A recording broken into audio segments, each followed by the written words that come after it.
actividades del Espacio Cultural San Lázaro, la Secretaría General y la Dirección de Bibliotecas y Archivo de la 64ª Legislatura de la Cámara de Diputados les dan la más cordial bienvenida y agradecen su asistencia a la presentación del libro El Congreso y la Política Mexicana, 1857-1911, de María Luna Argudín.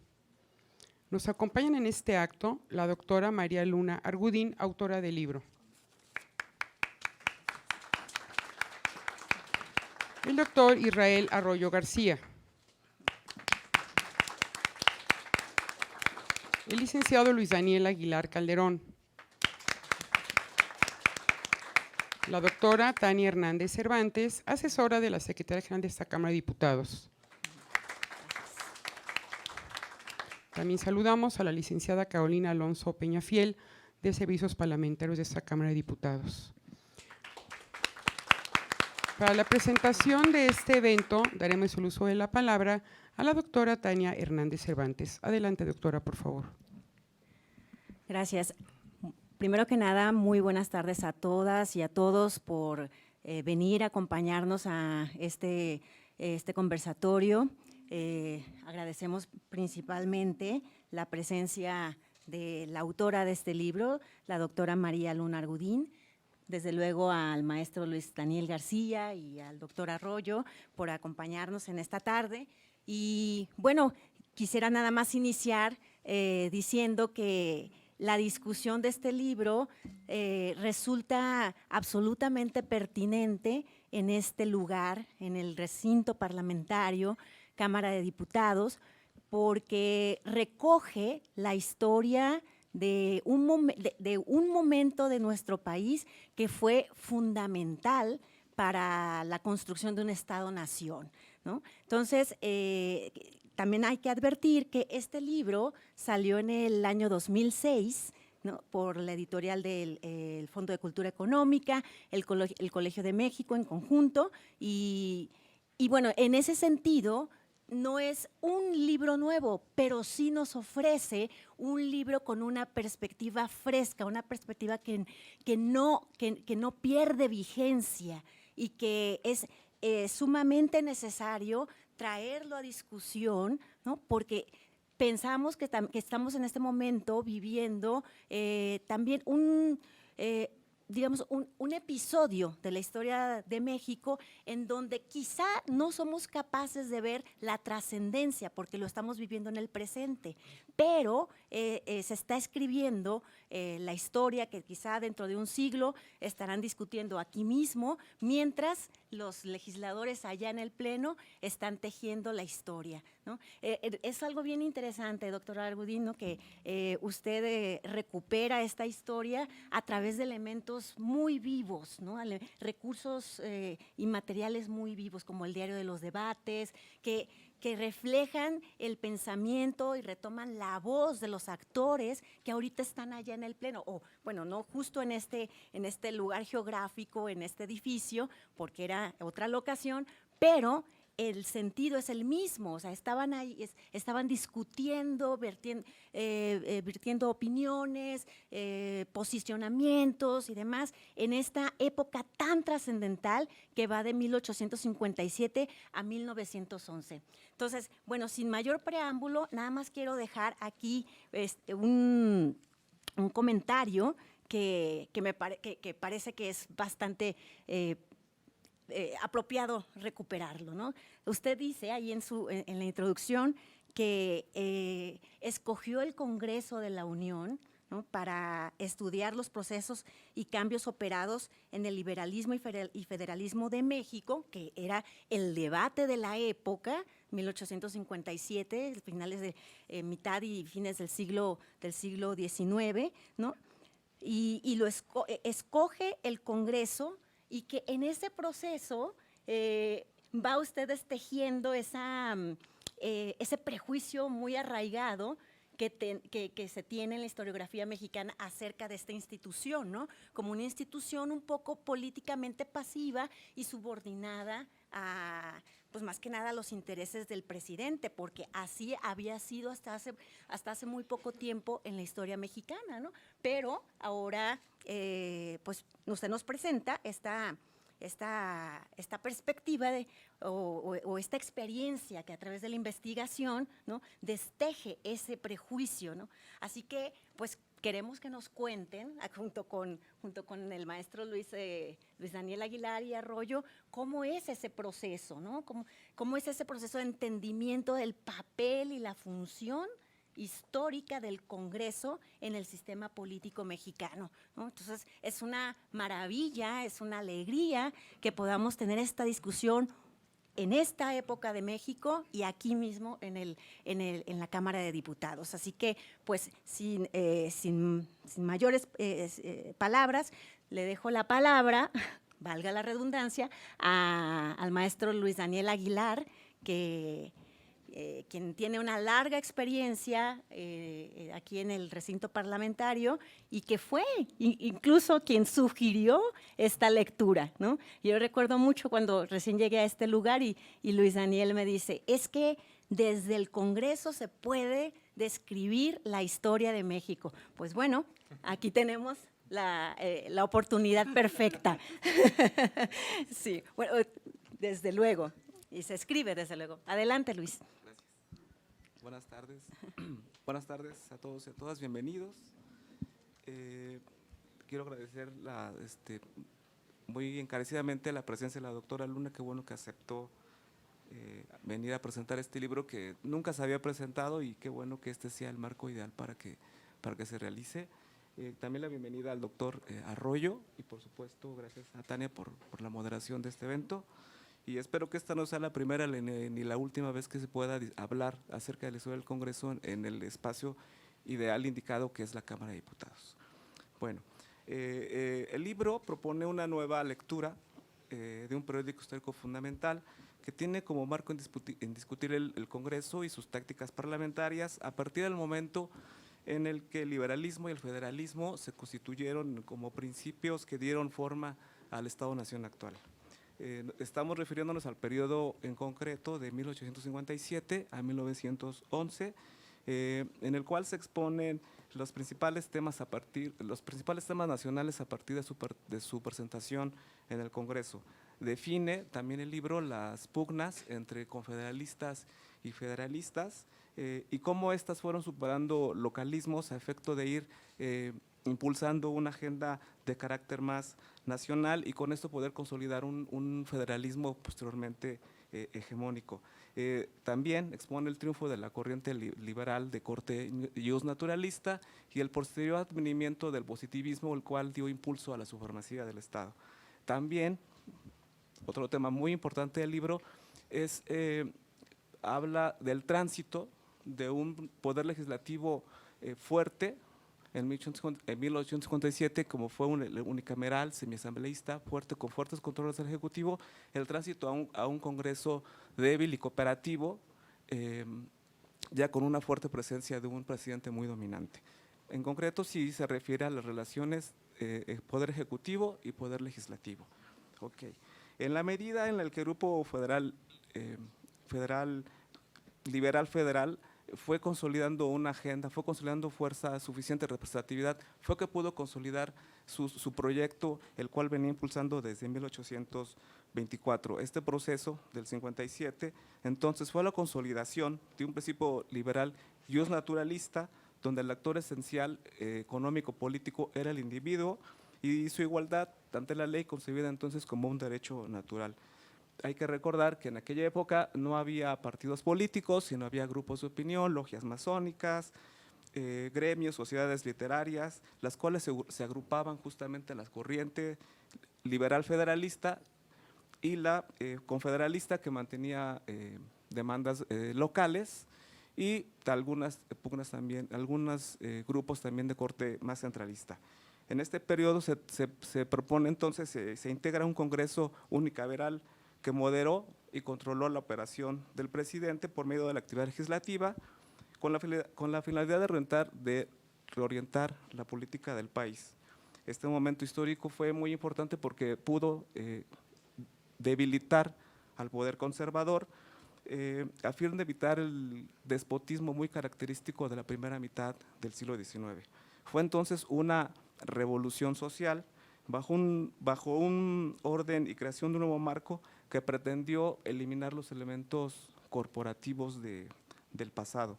Destaco aquí dos temas muy importantes en todo este tránsito, como son la supresión y posterior reinstalación del Senado y la importancia de las prácticas informales del Ejecutivo en su interacción con los estados y con el Poder Legislativo mismo. El sentido social de esta Constitución se puede visualizar en la supresión del Senado.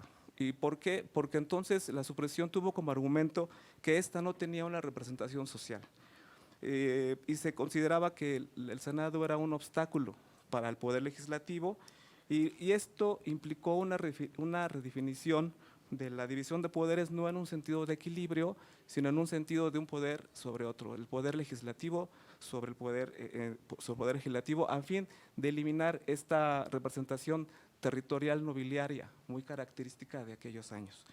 Aunque a la larga tuvo algunos inconvenientes, como fue pues la débil representación de los estados en la Cámara de Diputados, que posteriormente pues decantó en ingobernabilidad. Ya una vez restaurada la República en 1867, ya se empezó a proponer de inmediato la reinstalación del Senado. Primero, mediante un mecanismo extraconstitucional, que fue un plebiscito, esto con la finalidad de evitar un poquito a los estados y al Poder Legislativo, pero el plebiscito no trascendió y ya una vez en la quinta legislatura, años 69-71, ya se propuso de manera formal a través de una reforma constitucional. El argumento principal, el eje argumental de la reinstalación fue precisamente como una solución a la gobernabilidad. Sí es muy importante en este Congreso destacar que fue el debate y fue la deliberación lo que comprobó que si bien la representación social sí estaba bien representada en la Cámara de Diputados, no así los estados y la federación, reconociéndose entonces que fue la incapacidad de defender la soberanía y las garantías individuales, por lo cual se reinstaló la Cámara de Senadores y la reinstalación fue muy importante porque permitió encontrar un nuevo equilibrio que redefinió a partir de ese momento el federalismo. Ahora bien, el paso de las cámaras de senadores, su paso de cámara revisora a cámara colegisladora, pues sí fue un proceso muy largo, fue un proceso muy arduo, muy complicado, fue de años, transcurrió durante 3 legislaturas, porque también se contaminó un poco respecto a la hipótesis de que el Ejecutivo estaba impulsando al Senado porque quería controlar al Congreso, porque quería fortalecerse a sí mismo, y bueno, este era un mecanismo por el cual él podía lograr ese objetivo. Sin embargo, comenta la doctora, que no es del todo, esta hipótesis, además de ser reduccionista, pues no es del todo cierta, porque resulta innegable que fue una solución a la ingobernabilidad, quedando entonces asentada su contribución como colegislador, como contrapeso, colaboración con los estados, impulso del principio federal, al mismo gobierno y al diseño de una política que ya entonces venía configurándose o quería conformarse como un mercado ya unificado. Se mostró claramente en la reinstalación del Senado que el federalismo únicamente podía desarrollarse mediante un Congreso bicameral. Ya en años posteriores se pretendió impulsar los sectores productivos del país y se impulsaron reformas estructurales en materia minera, agropecuaria, de comercio, en las que ya empiezan a impulsarse facultades extraconstitucionales para su aprobación, porque estas se elaboraban en instancias distintas al Congreso. No obstante, todavía en esta época el Senado es una institución fuerte. Por ejemplo, la ley de colonización, no, por ejemplo, en los códigos de las reformas estructurales, el Senado tuvo una actividad muy importante porque modificaba los dictámenes que mandaba la Cámara de Diputados y lograba reorientar su contenido. No obstante, los conflictos con los estados continuaban y entonces el Ejecutivo fue que empezó a requerir facultades adicionales para poder pacificar al país. Fue así que se aprueba la intervención federal y ya en la legislatura sexta se faculta al presidente a designar un gobernador provisional que si bien tenía que aprobarse por el Senado, él tenía el privilegio, pues la facultad de proponer al mediador y entonces eso eventualmente lo fue fortaleciendo. Todavía el Senado era fuerte, todavía con Díaz de alguna manera entre constitucional e informalmente podía solucionar algunos conflictos en los estados, si bien de manera ambigua, todavía se mostraba como una institución muy poderosa. Pero continuaban las tensiones en los estados y fue en esta circunstancia que el presidente se fue constituyendo en el ámbito principal de estos conflictos. Dado que la solución se daba bajo una tradición y cultura política que privilegiaba las prácticas informales, el Congreso aquí sí terminó por convertirse en una institución que legitimaba dicha intervención, que si bien no violentaba la ley, sí llenaba los vacíos que esta tenía. En cierta forma, esto fue propiciando que se aprobara la reelección, porque había un punto de acuerdo, había que continuar, existía la necesidad de mantenerse en el poder para poder continuar o consolidar el proyecto político. El debate en el Congreso ya en este momento sí ya es débil porque la oposición ya estaba muy debilitada. La presidencia entonces fue posible porque el Congreso se fue desnaturalizando y fue perdiendo sus facultades de control con el Ejecutivo. Este periodo entonces se caracteriza por el uso y abuso de instancias extraconstitucionales en la elaboración de iniciativas y un tránsito fácil hacia prácticas más informales en la interacción entre estos poderes. Ya en 1992, ya con las crisis que se empezaron a presentar, sí ya se empezó a pretender modificar la economía, a reorientar el tema económico, minero, colonización, pero dichas reformas, además de seguir teniendo prácticas extracongresionales, terminaron por consolidar un federalismo hegemónico y un liberalismo aquí sí ya de corte más oligárquico, el cual para estas fechas ya perdió su carácter distributivo. Tardíamente ya el Ejecutivo presentó iniciativas para reorientar la política agraria, pero estas se aprueban ya cuando pues, la mayor parte del territorio había sido deslindado, y también hay reformas importantes en materia bancaria y monetaria, supuestamente la búsqueda de mayor equidad social y un desarrollo más equilibrado, y pues para este momento ya el Congreso ya se había desnaturalizado, ya había perdido completamente sus facultades de control con el Ejecutivo. En palabras de la autora, y cito textual, el Congreso abandonó su responsabilidad de reorientar la política del país y abdicó el derecho a inspección y control del Ejecutivo. Desde mi perspectiva también fue muy importante, y cito textual, fue un error que una sola persona se constituyera en bisagra entre los distintos órganos políticos. Definitivamente la relación entre Ejecutivo y Legislativo se desplazó hacia el polo de la cooperación y el compromiso. Ya para concluir, solamente quiero comentar que la Constitución de 1997, en virtud del valor histórico, social y alcanzado, inició un orden cronológico en las siguientes legislaturas del Congreso, las cuales ya no se han interrumpido. En 1957 constituye la legislatura 1 y esta cronología se mantiene vigente hasta nuestros días. También representa, desde mi punto de vista, un caso exitoso de un Congreso legislativo fuerte en México.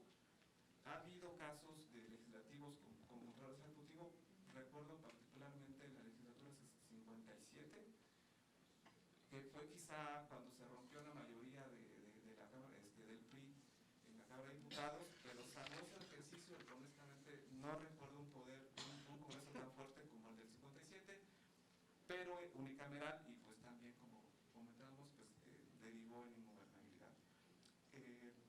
Como exponía también, creo que es muy importante el rol del Congreso porque bien se puede explicar a través de la historia de México, bien puede explicarse a través del Congreso, y de ahí su importancia como un control fundamental para la salud institucional. En cuanto a las prácticas parlamentarias, creo que es muy importante ampliar su estudio, analizarlo a fondo y preguntarse si acaso en pos de la eficacia no perdemos en legitimidad. Creo que ese es un caso muy vigente que actualmente tenemos que seguir y muy a fondo. Y también es muy importante acotar que una figura predominante, una figura indispensable, no es una garantía de estabilidad.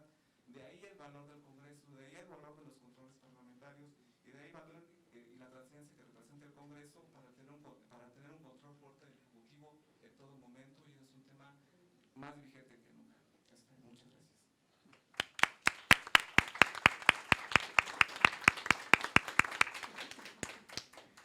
Muchas gracias al maestro Luis Daniel Aguilar por sus comentarios.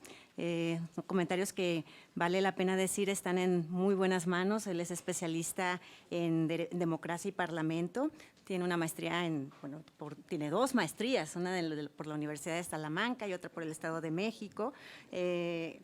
Una de ellas en maestría en Derecho Parlamentario, así que tus comentarios están como muy ad hoc. Además, toda tu experiencia, ¿no?, aquí en las comisiones parlamentarias, en las comisiones ordinarias y demás, órganos de gobierno, ¿sí?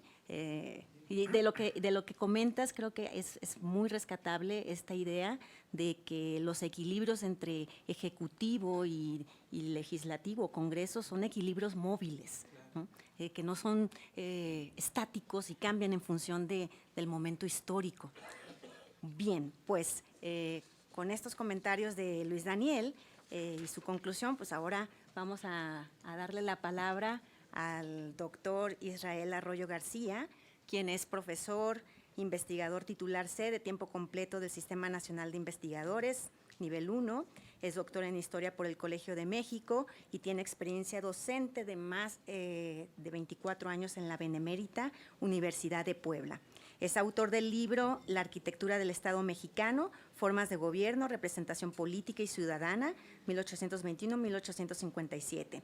Ha impartido cursos, seminarios y ha participado en la publicación de diversos artículos, así como en ponencias nacionales. Su principal área de interés es la historia de las instituciones públicas de México y es un estudioso de los congresos mexicanos del siglo XIX. Es decir, estamos otra vez en muy buenas manos para los comentarios de este libro. Adelante, doctor Arroyo. Gracias, Tania. Pues antes que nada, muchas gracias por la invitación. Antes me invitaba más, creo que todavía soy parte del comité editorial de la revista El CESOP, en fin, que es una revista interna de acá que se dedica a los temas legislativos. Pero bueno, me da mucho gusto, sobre todo, presentar este libro de la doctora María Luna, que nunca, en efecto, creo que nunca fue presentado y que se publicó hace cerca de casi 14, 15 años. Pero bueno, un libro bien hecho, desde luego que adquiere una frescura, como decía la doctora Tania Hernández, y sobre todo adquiere una vigencia fundamental en los nuevos escenarios públicos. Yo quiero hacer una lectura como en 2 dimensiones, una lectura académica porque el libro lo merece, pero tampoco quiero aburrirlos solo con lo académico, y dedicaré una última parte a algunas reflexiones de por qué es que el libro de María Luna pues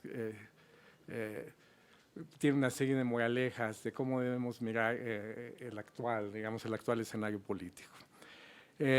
Comienzo por lo primero. Sí quiero ubicar en perspectiva el asunto de los estudiosos del Congreso, no solo en México, sino en América Latina. Y sí debo platicarles que formo parte de un grupo de estudiosos de muchos países del mundo que estudiamos América Latina, que nos comanda Eduardo Posada Carbó, que es un estudioso de Oxford y que por fortuna él está, digamos, articulando una serie de esfuerzos diversos para saber qué ocurre con América Latina. Entonces, este académico, que, bueno, se le ocurrió la idea porque él es colombiano y por eso tenía pues, ganas de saber qué sucedía en América Latina, se le ocurrió hacer una revisión de las revistas inglesas, de cuántos artículos en las revistas inglesas en toda su historia habían publicado artículos sobre congresos en América Latina. Y encontró que casi nada, ¿no? A partir, digamos, de este ejercicio, entonces nos convocó en 2016, ¿no? Solo para discutir pues, cómo estaba el estado de la cuestión. Entonces, pues, esta serie de colegas académicos pues empezaron a ver, bueno, ¿cómo está tu país? Los peruanos, ¿cómo están los chilenos? ¿Cómo están? En el caso de México invitó a José Antonio Aguilar y me invitó a mí. ¿Cómo estamos los mexicanos? En fin. Entonces nos dimos cuenta que casi nadie estudiaba los congresos y que las historias que se habían hecho de historia de América Latina, que es las que había hecho Oxford, Lynch, o las que había hecho Cambridge, siempre tenían como constante una historia de los caudillos, una historia del peso de la iglesia y del peso de los militares, y el peso de las oligarquías, y brillaba por su ausencia un actor como pudiese ser los congresos, ¿no? Para no hacerles más largo el cuento, recuerdo que en aquella reunión me dio 5 minutos Posada para que yo dijera qué pasaba con México. Por fortuna, me había invitado a que yo hiciera una evaluación sobre los congresos de los estudios del siglo XIX, de los estudios del siglo XX sobre el siglo XIX, y había yo encontrado una veintena de autores que yo pude platicar de ellos. Es decir, México resultó una potencia tremenda. El hecho de tener 20 autores anglosajones y mexicanos que habían estudiado en distintos momentos en el siglo XX y en el siglo XXI a los congresos. Creo que el último fue Ángel Limón, que está aquí presente, pero no pudiste estar incluido en el listado, pues serían 21 autores. Entonces es muy interesante que casi no se haya estudiado los congresos. Y yo creo que tiene que ver mucho con la hegemonía del Partido Revolucionario Institucional, que opacó por mucho tiempo, por lo menos desde los años 40 hasta los años 80, donde había un partido predominante o hegemónico que hacía muy difícil que el Congreso fuera, que se sintiera como un actor, ¿no? Por eso que cuando María emprendió esta investigación en los años 90, que yo también emprendí la mía, casi nadie estudiaba los congresos. ¿Para qué estudiarlos si no contaban en los escenarios políticos?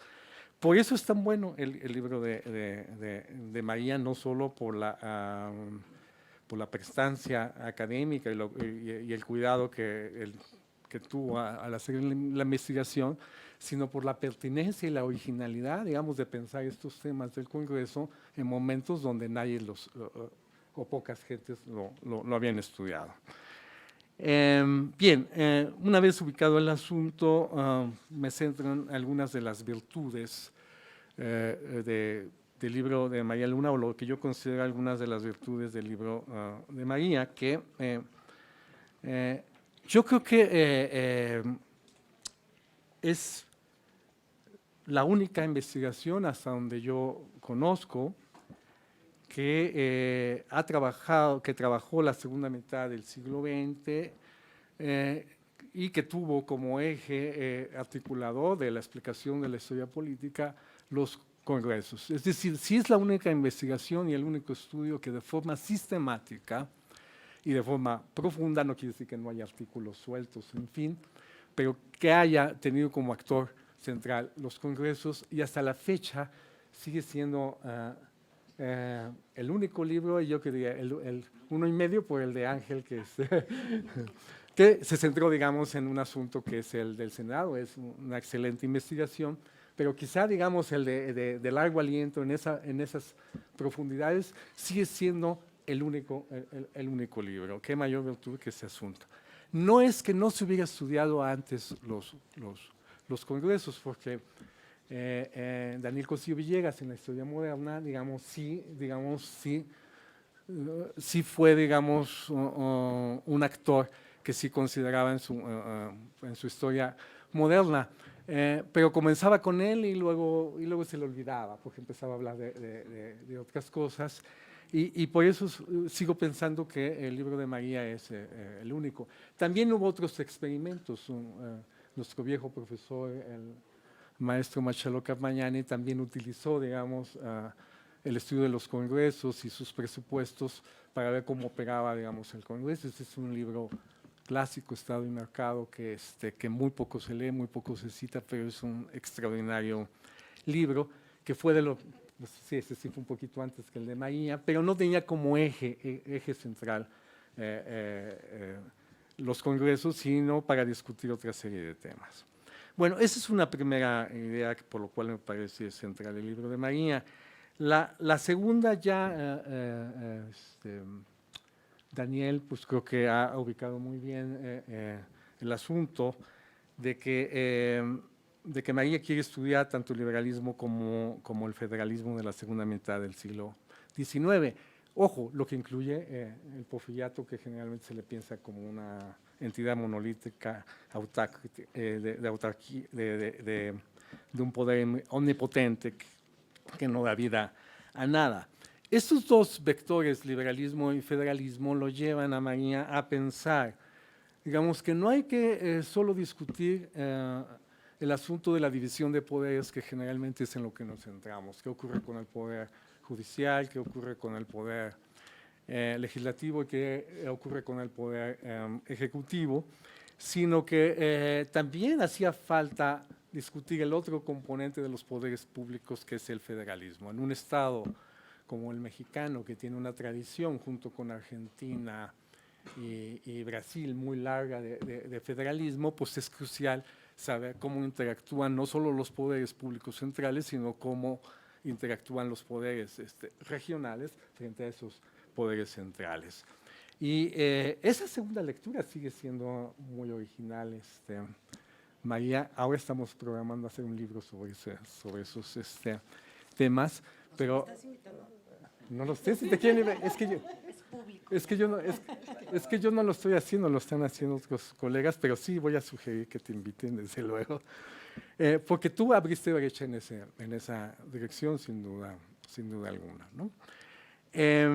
Bien, ¿a qué nos lleva, digamos, asunto? El primer asunto, como bien también ha mostrado Daniel en su intervención, pues un asunto crucial, pues es el Senado de la República, o como podríamos mirarlo de otra manera, ¿qué sucede cuando tienes un poder legislativo que es bicameral? Quisiera situar, digamos, este asunto antes de entrar a los pormenores y los hallazgos de la doctora María Luna. Hay bicameralismo en las monarquías parlamentarias como la inglesa, pero también puede haber bicameralismo en repúblicas centralistas como la chilena y la uruguaya.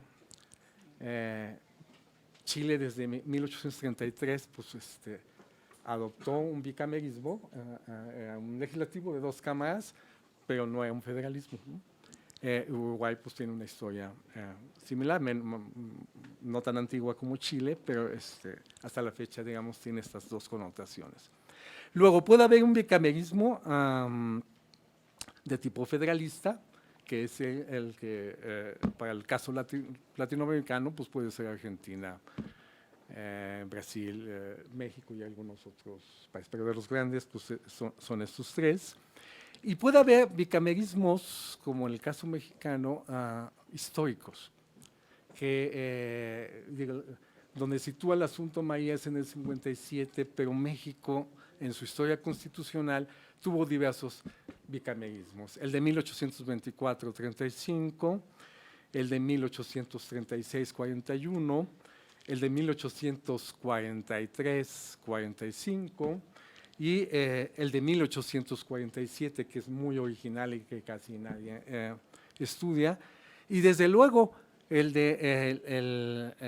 federalismo, y esa es una paradoja, el federalismo de 1857, que aprueba, digamos, un federalismo, pero sin dos cámaras, sino con una sola cámara, que María aborda muy bien, digamos, esa problemática en el libro, ¿no?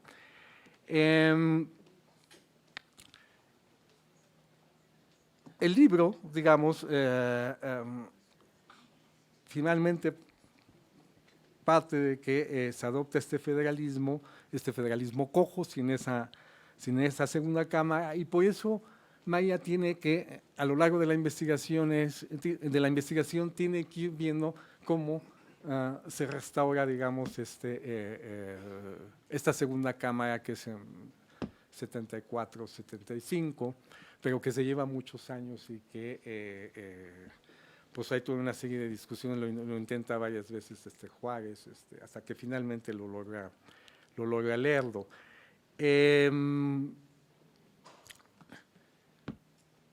Y entonces ya, digamos, puede, una vez que hace el diagnóstico, que muestra el origen de cómo se restaura este bicameralismo de tipo federalista, entonces es posible discutir cómo opera, digamos, este poder ejecutivo bicameral con otros poderes públicos, ¿no?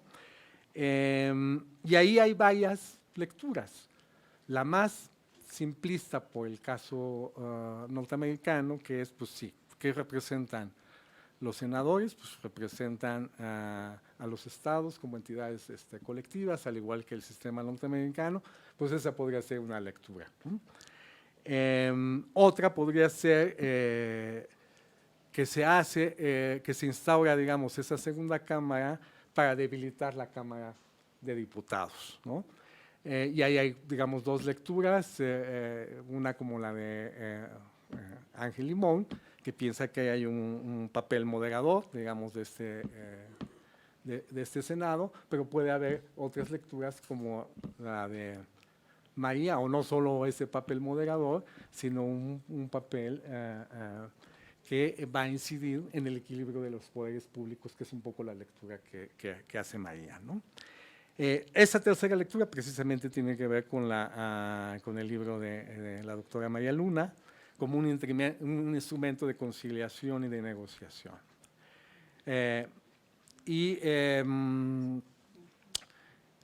Una más tendría que ver con el debilitamiento o el fortalecimiento del Poder Ejecutivo. O sea, ¿para qué restaurar ese bicamerismo, digamos, en 74-75? ¿Por qué lo intentan antes? Pues quieren cambiar el equilibrio de poderes y quién es el que gana en el momento en que se restauran el poder legislativo bicameral, ¿no? Y ese es el chiste, creo que, del libro de María. No me voy a detener en todas las complejidades que hay aquí, pero es absolutamente interesante ir viendo cómo va cambiando la correlación de fuerzas y como decía la doctora Tania Hernández, pues es un proceso dinámico, ¿no? La segunda cosa es el segundo asunto, lo que tiene que ver con los estados, la parte federal. Permite algo muy original en el libro, que es cómo se fue gestando este proceso de centralización política, ¿no? Pero en donde este proceso de centralización política no fue siempre, sino que hay que ubicar, incluso dentro del porfiriato, en qué momento podemos hablar de que el Ejecutivo tendió a ser, digamos, más fuerte, o los poderes centrales, frente a estos poderes regionales. Y, digamos, eso es muy original, porque abre brecha en cómo funcionan las o cómo tienden a funcionar las interacciones entre los poderes centrales y los poderes regionales, que siempre es una... Claro, el académico a veces es muy ingenuo y habla de cosas, pero quien gobierna, si estás en el ejecutivo o legislativo, sabes de las complejidades que implica, digamos, hacer negociaciones con las distintas regiones. Pero esto no es nuevo. Digamos, el libro de María pues muestra muy bien que esto fue siempre, incluso en plena época del porfiriato, ¿no? Y finalmente, digamos, estos dos elementos le permiten a María fortalecer una lectura nueva del porfiriato, de este deísmo petrificado en la figura de Porfirio Díaz, que es una especie de, como decía Krause equívocamente, ¿no? Este Tlatoani, que permite dominar todos los escenarios políticos. Es decir, a una fuerte tensión entre el poder legislativo y el ejecutivo, de por lo menos un porfirismo inicial, y en lo que la doctora Maya Luna califica como al paso de un federalismo hegemónico que ubica más o menos en la década de los años 90 del siglo XIX.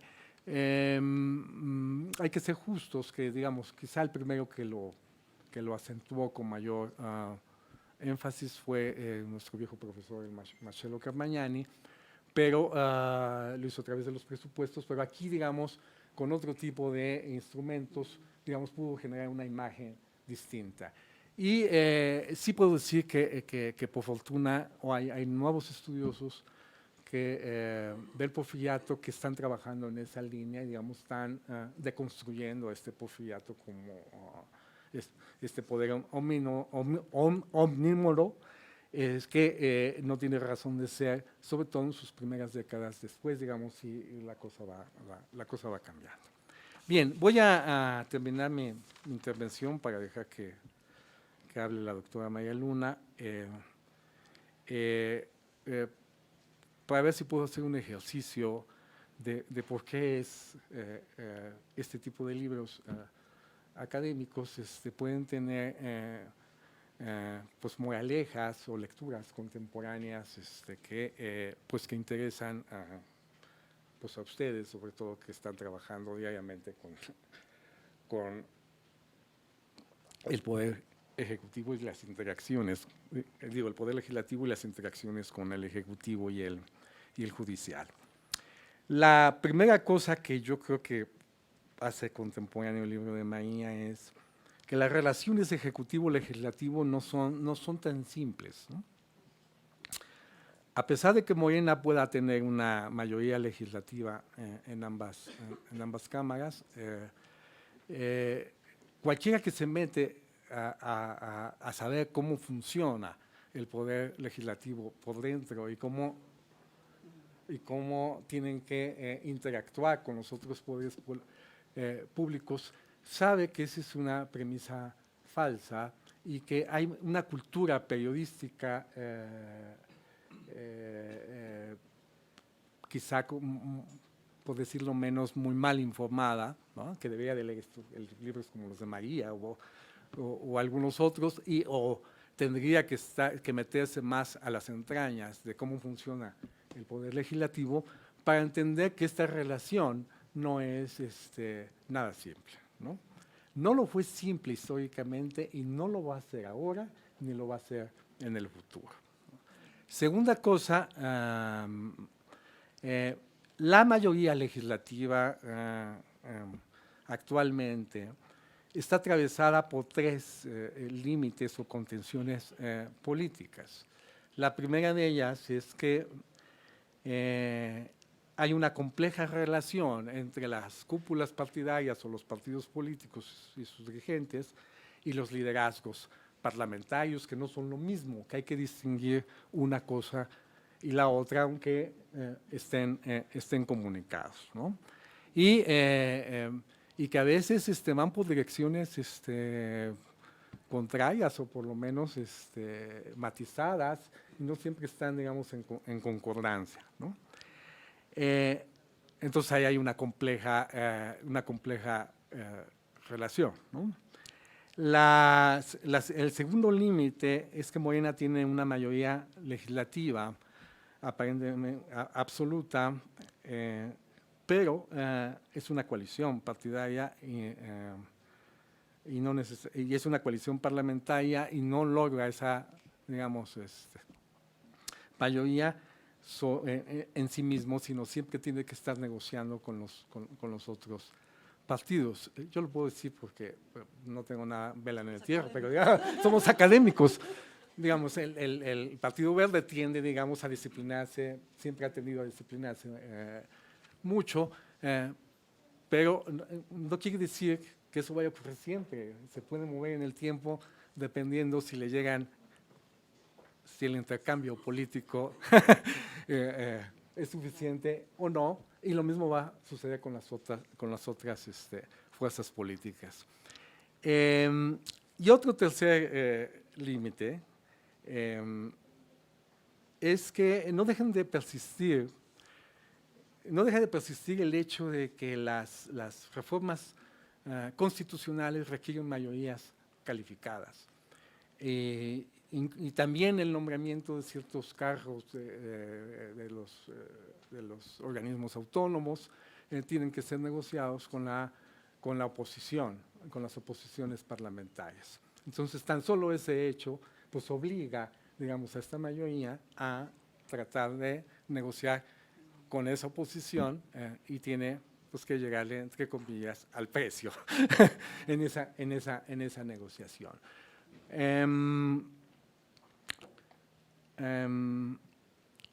La moraleja es que el libro de María todo el tiempo está explicando eso, ¿no?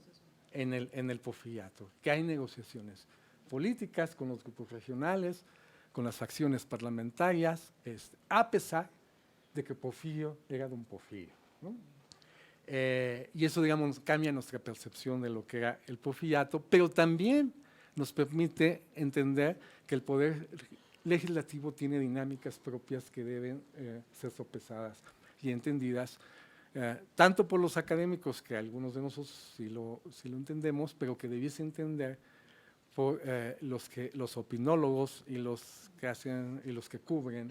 Me gustaría aquí que hubiese periodistas, digo, para poder, digamos, interactuar. ¿Por qué trabajan con esas imágenes tan simples, ¿no? De que captan a un legislador que se está durmiendo y entonces miren cómo no trabajan, cuando sabemos pues, que se trabaja de forma endiablada, o que algunos trabajan de forma endiablada, otros trabajan menos, pero digamos, este tipo de imágenes no ayuda a entender qué sucede en el poder legislativo y que además muchas de las cosas ocurren no en el pleno, sino en comisiones, ¿no? El libro de María permite entender perfectamente que eso sucedía. Y si sucedía en el Porfiriato, pues evidentemente va a suceder en la época contemporánea y va a suceder así el presidente de la República sea una figura muy fuerte, con bastante legitimidad hoy en día, va a tener que hacer negociaciones todo el tiempo, y creo que el libro de María nos ayuda a entender muy bien eso. Muchas gracias.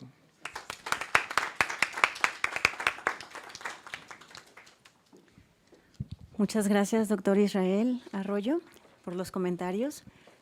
Hay una gran cantidad de temas que se pueden discutir, y lo sobresaliente de este comentario, bueno, entre muchas otras cosas, es el entender que el Congreso, incluso en momentos que históricamente nos los han presentado como un ente pasivo, un agente pasivo, pues no lo era, ¿no? Y eso se constituye en toda una revelación, ¿no? Y un motivo de análisis y de estudio riquísimo. Bueno, ahora le doy la palabra a la doctora María Luna Argudín, profesora investigadora titular sede tiempo completo del Sistema Nacional de Investigadores en la Universidad Autónoma Metropolitana, Unidad Azcapotzalco. Tiene licenciatura en Historia por la Universidad Nacional Autónoma de México y es doctora en Historia por el Centro de Estudios Históricos del Colegio de México. Obtuvo mención honorífica y en el 2002, y en el 2001 obtuvo el premio Rafael Dondé del Senado de la República. Ha escrito diversos libros en temas relacionados a la historia del Congreso, así como en la elaboración de libros de texto, artículos de divulgación y materiales didácticos diversos. Bueno, pues ahora, sin mayor preámbulo, adelante, doctora María Luna. Muchas gracias, Tania. Sí. Yo quisiera empezar con dos imágenes. La primera, hay dos cosas que me pasaron hoy en la mañana. La primera es cuando estábamos con los jóvenes entrando aquí a la Cámara de Diputados, la sensación de que bien podía estar la misma gran letrero que había en Versalles, bueno, que hay en Versalles, del que puso Luis XIV y el Estado soy yo. Uno entraba a la Cámara de Diputados y decías, aquí te cae el Estado mexicano, ¿no? El peso del Estado hecho monumental. Después, regresos. La segunda cosa con la que quisiera también platicar es la segunda cosa que nos pasó ahora en la mañana. Entramos al taller del Museo Legislativo y lo que primero que nos muestran son las estadísticas de la población no confía en los partidos políticos, no confía en los legisladores, mostraban por ahí de un 80 a un 91%, ¿no? Son datos tremendos. Y la población tampoco confía en la democracia. Bueno, si no confiamos en la democracia, pues vamos directo a la dictadura. O sea, no hay más, ¿no? Estas cosas las traigo a colación porque cuando escribí ese libro eran las mismas.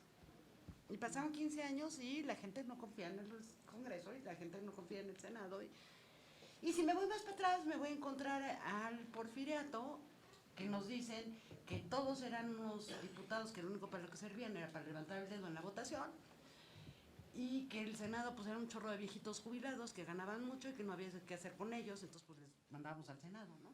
Y lo decía gente muy seria, lo decía François Javier Guerra y gente muy connotada en un momento. Y esas fueron las preocupaciones. Entonces, otro ejemplo que está debajo de todo eso, si no, no habría Congreso. También somos mexicanos y siempre se dijo, las elecciones no sirven, están llenas de fraude, entonces ¿para qué se hacen elecciones? Si nadie confía en el Congreso, pues ¿para qué hay Congreso? Alguna función debe tener, si no ya no existiría. Y si me sigo, entonces terminaría en, y sin embargo se hacen elecciones, y sin embargo hay el ritual de las legislaturas, y sin embargo el Estado mexicano con, ¿no? Esta cosa de faraonismo tardío que es la Cámara de Diputados. Digo, la verdad es que pues sí hubo, se nota cuándo fue construido, ¿no? Por no decir, es el pedo de López Portillo. ¿A qué voy? Tenemos un chorro de instituciones que no sabemos para qué sirven. Lo que traté de explicar era para qué sirvió esta, porque la ciudadanía sigue teniendo las mismas dudas. A lo mejor yo puedo tener una idea que traté de explicar lo dijo tanto Tania como Israel, es el gran instrumento de negociación entre distintas fuerzas políticas. Y sin eso no hay gobernabilidad. Creo que sería así de fácil. Para eso sirve. Que no sigue nada que ver con lo que dicen las reglas. No. Somos mexicanos también. Esa es la otra cosa que traté de explicar. Todos sabemos que la ley no se aplica. Eso lo sabe cualquier niño. No siempre se aplica. No.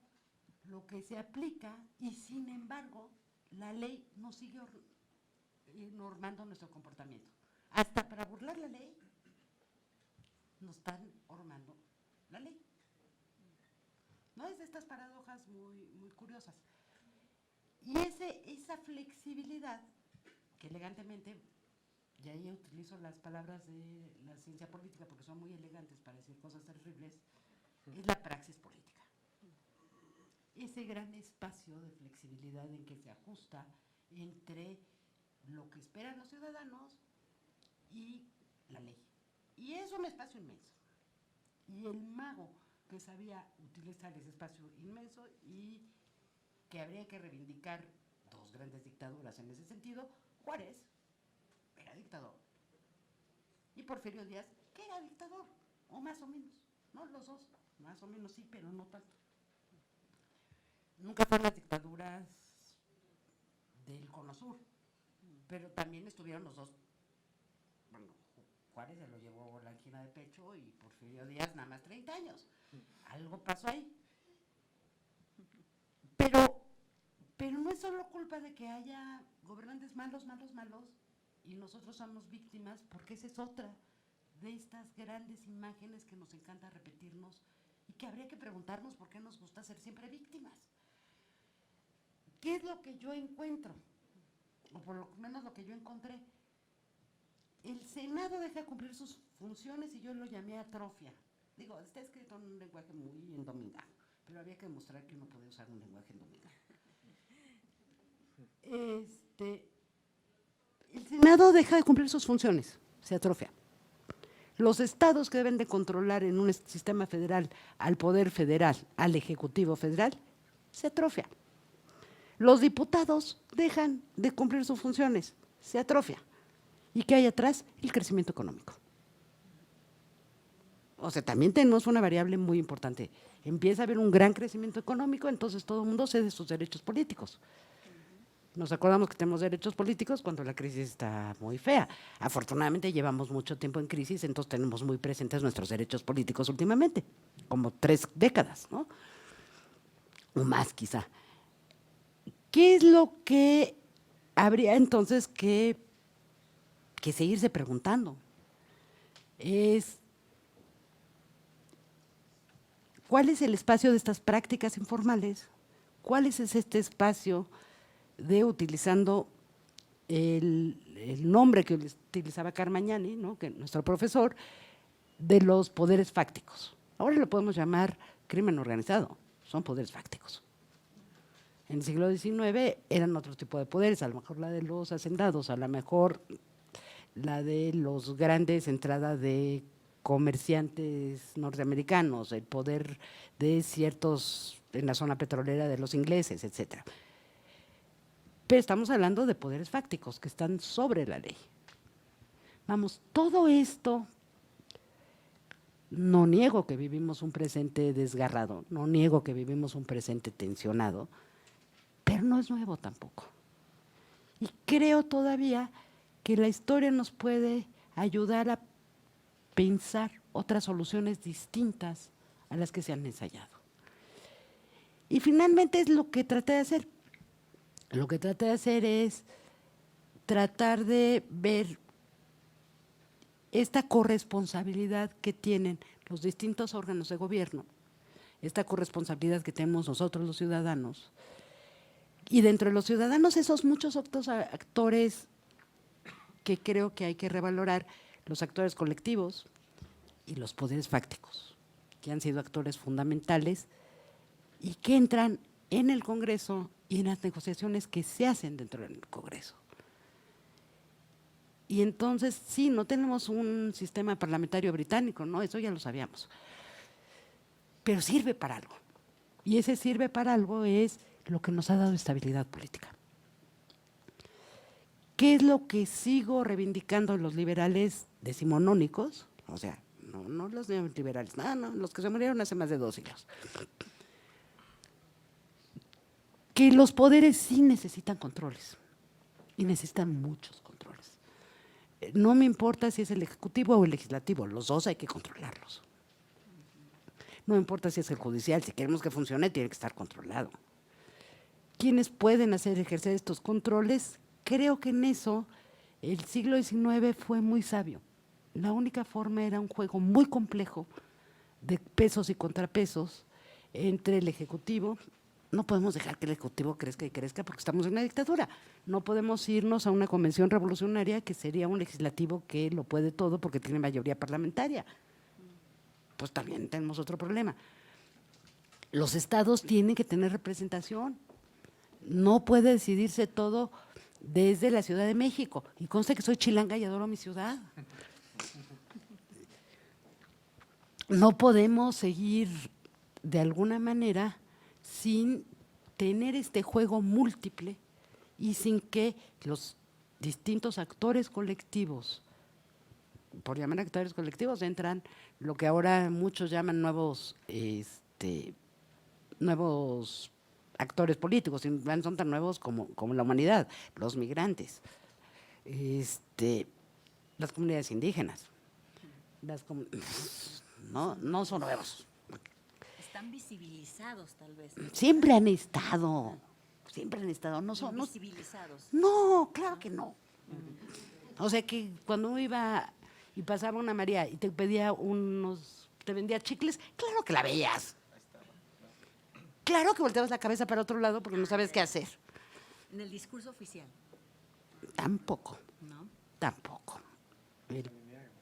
Tampoco, no estamos viviendo tiempos tan nuevos. No se nos olvide de dónde venimos. Tampoco, el PRI, no se nos olvide, tenía un discurso increíblemente eficaz. No digo que sea bueno, no digo que sea cierto, pero era muy eficaz. Tanto que no podemos pensar en otros héroes que no sean los que utilizó el PRI. Digo.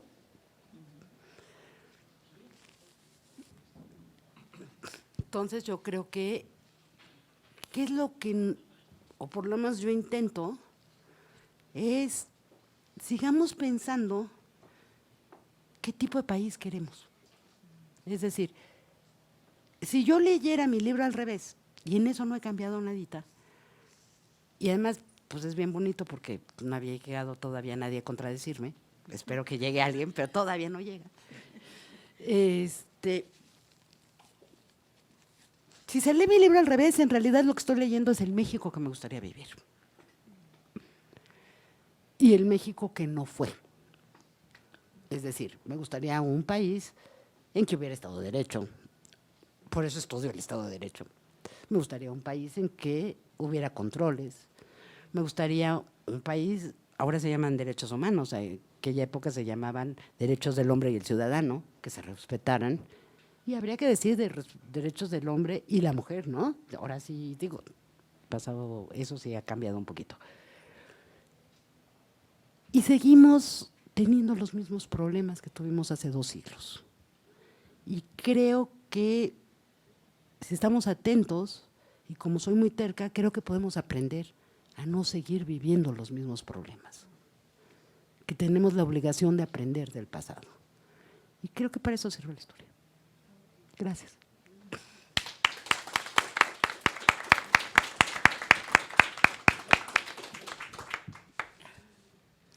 Se agradece siempre escuchar este tipo de motivaciones y de palabras, ¿no? En donde siempre se apunta la posibilidad de tener un mejor país, ¿no? Y que para eso ahí tenemos el recurso de la historia y las posibilidades inmensas, ¿no? Que están plasmadas ahí en la experiencia de grupos sociales, de épocas y demás. Pues con este bagaje tan rico, intenso que nos dejan tanto Luis, la doctora María, el doctor Israel, pues quisiéramos iniciar también la conversación con todos ustedes.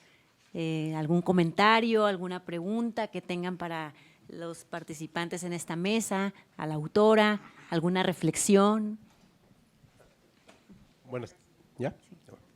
Buenas tardes para la doctora. Bueno, primero me gustó mucho ahorita las palabras que dio, se me hicieron muy interesantes y me dio curiosidad por su texto. Comentaba esta cuestión de que Juárez pues, fue dictador, que Díaz también fue dictador, no tengo ningún problema, para mí sí lo fueron. Pero mi pregunta va en este sentido de… Hace mucho tiempo una profesora me decía que Díaz era más un dictablando, o sea, que era una dicta blanda, lo de él, y que ella replicaba unas palabras, si mal no recuerdo, perdón si me equivoco, de Daniel Cosío Villegas. ¿Qué opina al respecto de esto? Porque me acuerdo que leí que no le era tan fácil en el Congreso a Díaz algunas cosas, sobre todo en las cuestiones de las alcabalas, que batalló bastante para quitarlas. Ya, eso era todo. Las alcabalas les llevo 50 años, o sea, lo llevo un buen rato, ¿no? De 57 a 94, bueno, no son 50, pero son 40, es un chorro de tiempo casi. Pongo el ejemplo porque es un ejemplo que sale en el libro, entonces pues tengo que hablar del libro. Ningún radical, no vaya a pensarse que un radical va a hacer esta propuesta. Genaro García, el mismísimo consuegro de Díaz, o sea, no es ningún radical, ¿estás de acuerdo? Estamos en la élite, son la nueva élite liberal, ¿no? Salida de la revolución de Tuxtepec, etcétera. En 1901, Salaca participa en México su Evolución Social, que organiza Justo Sierra, y dice, oigan, el campo mexicano está quebrado, el producto mexicano es carísimo producirlo, los niveles de desigualdad social en el campo son brutales, entonces no puede mantenerse esto así, porque va a venir una revolución. Hay que hacer una profunda reforma agraria. 1901, presenta la iniciativa de ley 1902 y la rechazan los gobernadores. Les quitabas un super business a terrazas, ¿no? La vuelven a presentar en 1905, la presentan otra vez en 7, la presentan en 9 y estalla la revolución en 10. Lo están viendo. Y lo que está, la iniciativa de ley que están proponiendo, y la están proponiendo, ay, se me fue el nombre, el de México a través de los siglos, el que hace prehispánico. No, el tomo 1 lo hace, exacto. Ese indigenista que ni tú ni yo nos acordamos, pero que es el fundador del Museo Nacional de Antropología, que es un gran indigenista, es el que está escribiendo la ley. No, me pasa otra cosa. No, Emilio Rabasa es… No, hombre, ahorita se nos quita el Alzheimer colectivo, ¿no? Y finalmente, que es de los grandes antropólogos, que es de los grandes académicos, es el fundador de las instituciones de la antropología, el del rescate del indígena, es el que está haciendo la ley. Y la ley que hace es el antecedente elegido de 1910, y es exactamente igual. Pero Díaz, que sabe que si no hace una reforma agraria, el terrible Díaz, el dictador, no puede sacar la ley que probablemente hubiera evitado la revolución, por lo menos de Zapata. No sé la de Villa. ¿Quién sabe? O sea, pues él hubiera, quién sabe. ¿Estoy de acuerdo? El terrible dictador no puso para pasar una ley. No era dictador. No controlaba el país, no controlaba los estados. Necesitaba, por un lado, la negociación en el Congreso, la negociación porque muchos de los diputados eran representantes de los gobernadores, y ahí se cocinaba el que podían pasar ciertas cosas, y no pasó la ley. ¿Sí? ¿Te respondí? Sí, me acuerdo vagamente también de la lectura de Tomochic, que se burlaba un poco en ese sentido de Heriberto Díaz, porque decía, pues según es omnipotente, pero no puede controlar un pueblo acá en la sierra, ¿no? Perdida de Chihuahua, o sea, era como que un titán con pies de barro al final, en algunos sentidos. ¿Chavero? Sí, Alfredo Chavero. Alfredo Chavero. Ay, qué bueno, alguien que no tiene Alzheimer. ¿Alguna otra pregunta? Vamos a recoger un par de preguntas y así para que resuelvan de una vez. Acá hay Buenas una tardes. y acá hay otra. Mi No nombre sé si es por acá. Enrique Esquivel, soy el asesor general del CISOP. Doctor, es un gusto saludarlos.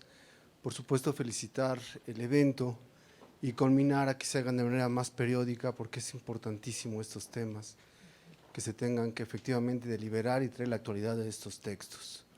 Mi comentario va en el sentido siguiente.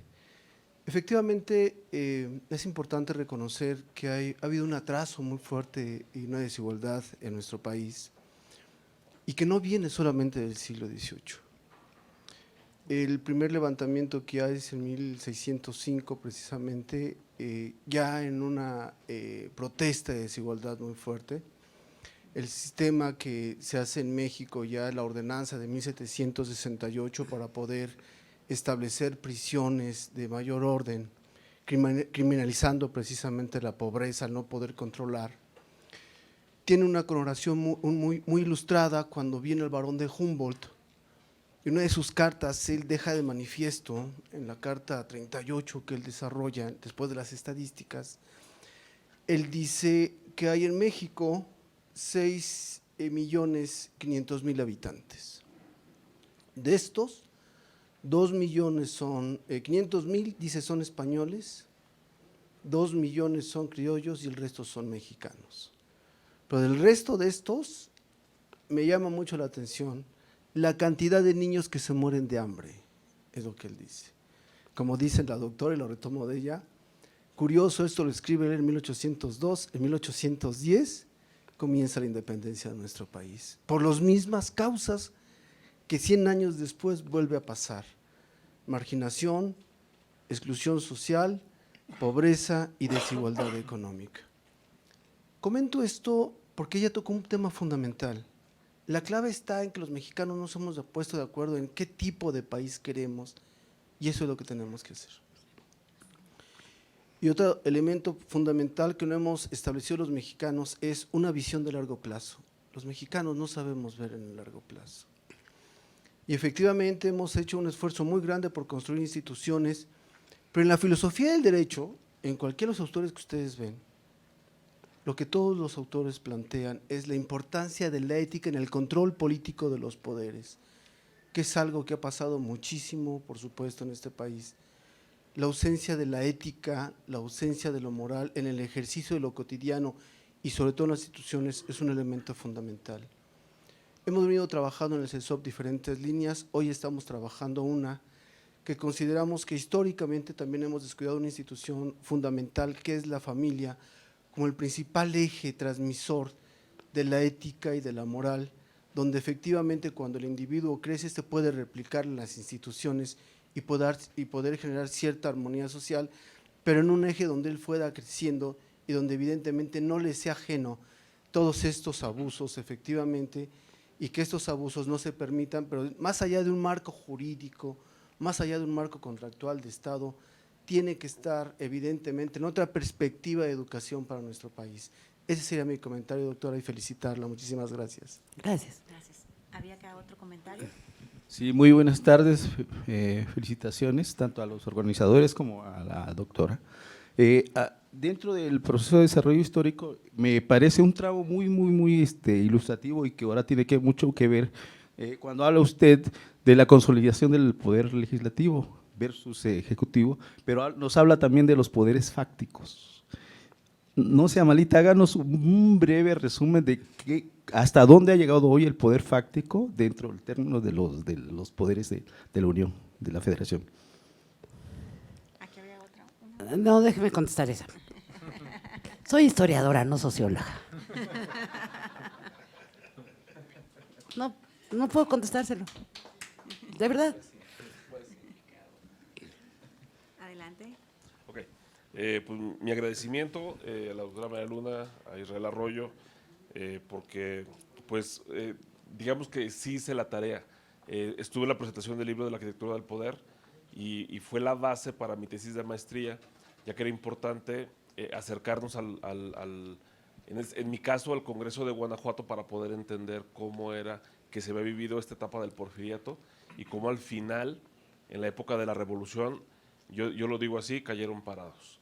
O sea, ¿qué es lo que ocurre en un Estado? ¿Cómo se puede entender una coyuntura? En este caso estamos hablando de mediados del siglo XIX hasta el 911, y a final de cuentas los actores son productos de un mismo tiempo, de un tiempo largo, y cómo estos políticos se van mimetizando con su propia época, pero no se puede entender como epifanía, como normalmente lo entendíamos en esta escritura de la historia donde todo ocurre por generación espontánea, sino como en la representación de cada una de las legislaturas nos fueron dando ese carácter y podemos decirlo así, el tipo de político para mi caso muy particular de Guanajuato.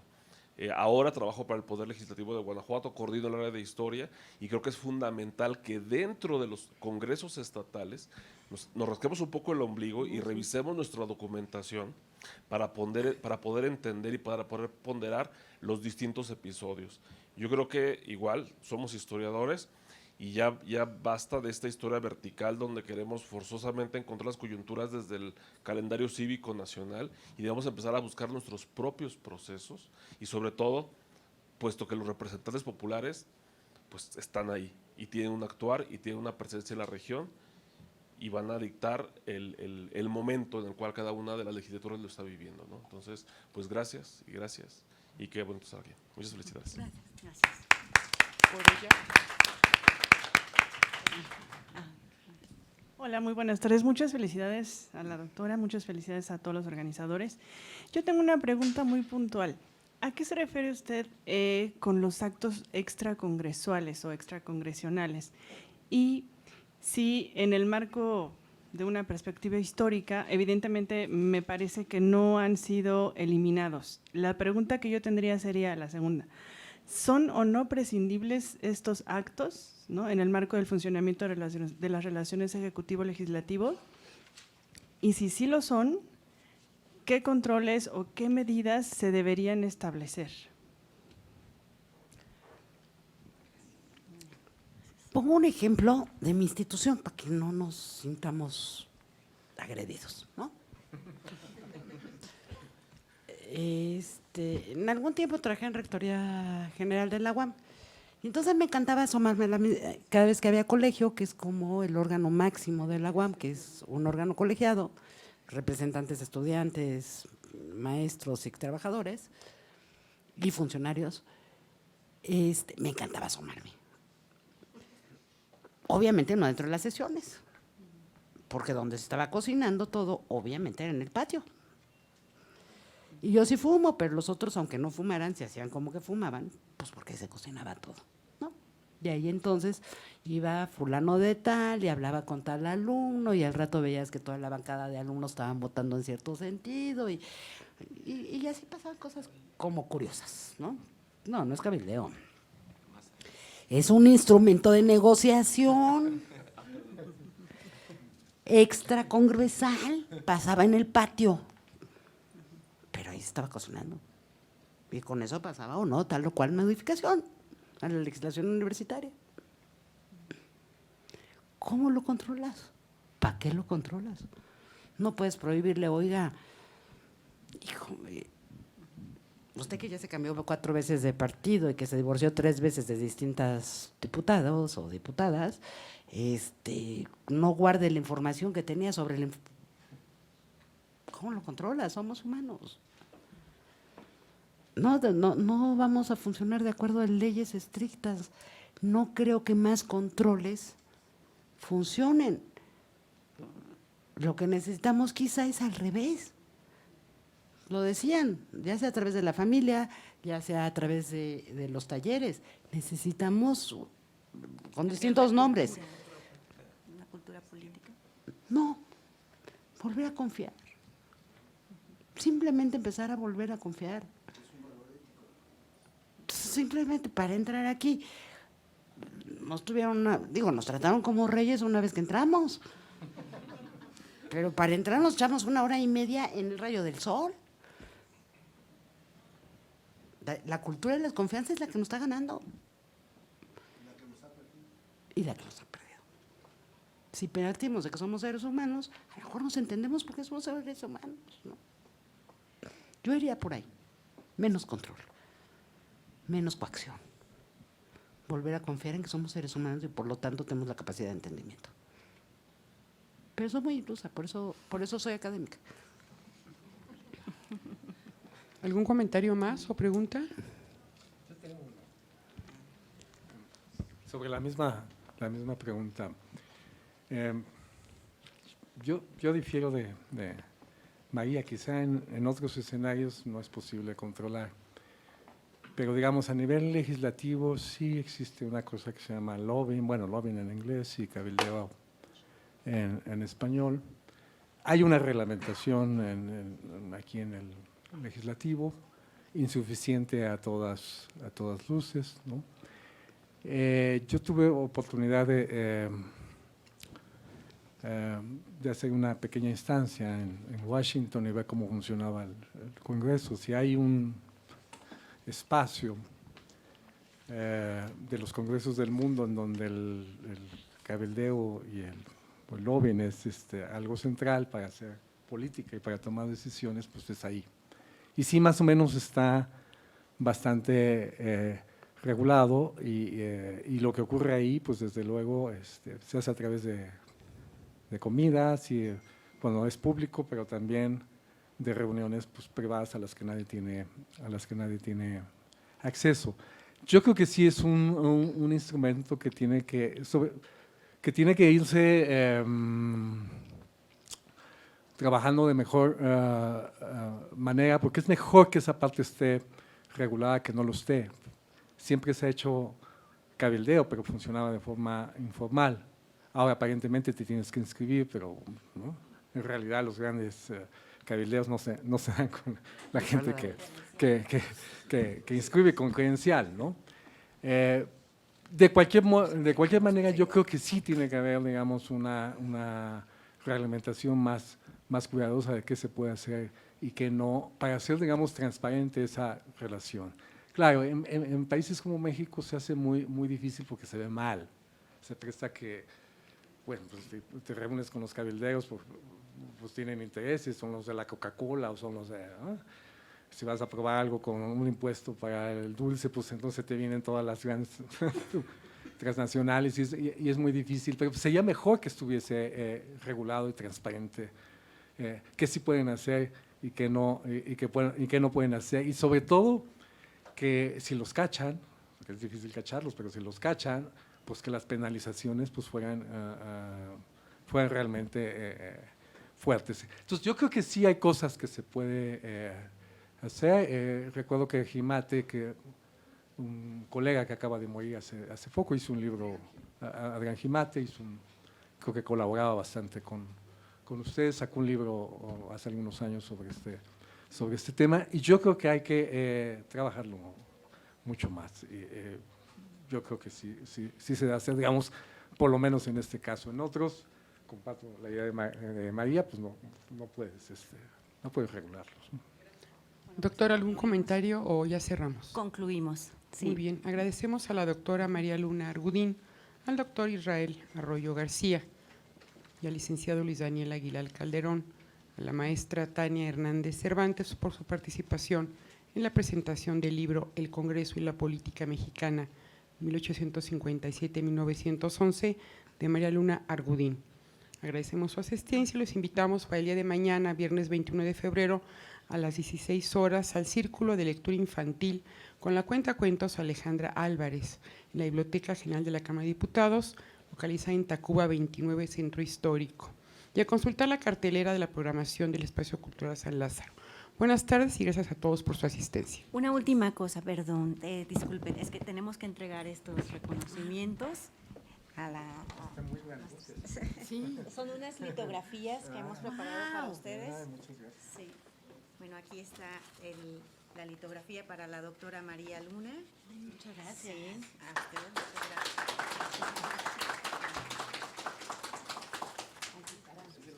Para el doctor Israel. Y para Luis. Sí. Y bueno, así. Muchas gracias. Sí, así concluimos. ¿Podemos hacer una fotografía? Listo.